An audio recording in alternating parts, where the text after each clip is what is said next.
ആലപ്പുഴയില് കൊറേ ഡിഫറെന്റ് മലയാളമാണ്. വേറെ എന്തൊക്കെയാ ഡിഫറെന്റ് മലയാളം ഇതേപോലെ? വലിയല്ല പറയണത്, വലിയിടും. നിങ്ങള് പറഞ്ഞ അതല്ല.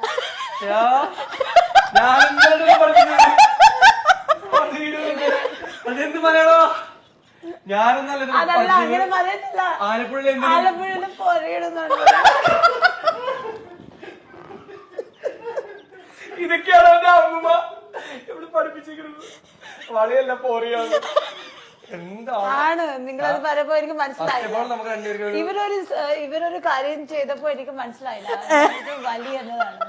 ആലപ്പുഴയിൽ എങ്ങനെയാ? ആലപ്പുഴയില് വളയല്ല പോറിയാണ്. ആണ്, നീ ഒന്നുകൂടി പറയണ്ട. കുഴപ്പമില്ല, നല്ലതാ. ഞാൻ ആദ്യമായിട്ട് വലി കേട്ടത് നിങ്ങളുടെ നീ ആദ്യമായിട്ട് വളി കേട്ടത് എന്റെ കയ്യിൽ പറയേണ്ടത്. നമ്മൾ സംസാരിച്ചപ്പോൾ ഞങ്ങൾ സംസാരിച്ച് നീ കേട്ട വാക്കാണ് വളി. നീ എന്റെ വളിയല്ല കേട്ടത്. അങ്ങനെ നശിപ്പിച്ചു ഇന്റർവ്യൂ.